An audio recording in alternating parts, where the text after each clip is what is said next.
মনে করি দ্রুত ব্যবস্থা নিলে আমরা পরবর্তী কর্মসূচি দিতে বাধ্য হব। আমাদের নেতৃবৃন্দ খুব সহনশীল ভাবে এখান থেকেই শেষ করব। আমি মনে করি যে রাজনীতিবিদরা রাজনীতি করবে, চিকিৎসক চিকিৎসা করবেন, সাংবাদিক সংবাদপত্র পরিবেশন করবেন। আলমের বাড়ির সামনে কিছু দুর্বৃত্ত ঘোরাঘুরি করছে, তাকে হুমকি দিচ্ছে, তাকে ঘর থেকে বের হতে দিচ্ছে না। পুলিশ থেকে ফোন করে বলা হচ্ছে যে আপনার নামে মামলা আছে, আপনি এসে দেখা করেন।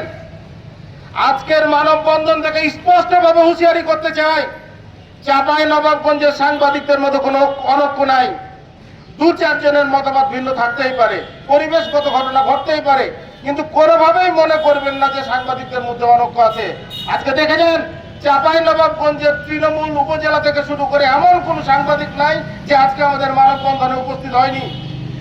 স্থানীয় প্রশাসন, পুলিশ প্রশাসন, রাজনৈতিক নেতৃবৃন্দকে হুঁশিয়ার করে দিতে চাই, আপনারা যদি আপনাদের জায়গায় ভদ্রভাবে, অসহিংসভাবে এবং নিয়মতান্ত্রিকভাবে আপনাদের কার্যক্রম পরিচালনা না করে সাংবাদিক নির্যাতনের পরিকল্পনা করে থাকেন, তাহলে এর ফলাফল কিন্তু ভালো হবে না। আমরা হুঁশিয়ার দিয়ে যৌথ স্টেটমেন্ট, ভুল ভ্রান্তির স্টেটমেন্ট দিয়ে নিজের তো অসম্মান করলেন, আমাদের ঐক্য ফাটল ধরার চেষ্টা করছেন। আমি আপনাদের কাছে বিনয়ের সাথে বলবো, সেই সব সংবাদ কর্মীদের উদ্দেশ্যে এখনো সময় আছে। আমরাই আমাদের সমস্যা হলে সাংবাদিককেই ছাড়তে হবে, অন্যজন করে দিবে না। আপনি ভুলে যান না, আজকে সোহান, আজকে জাহাঙ্গীর, আজকে রোকন ভাই লাঞ্ছিত যদি হয়, আমাদেরকে এর বিচার চাইতে হবে, অন্যজন আসবে না।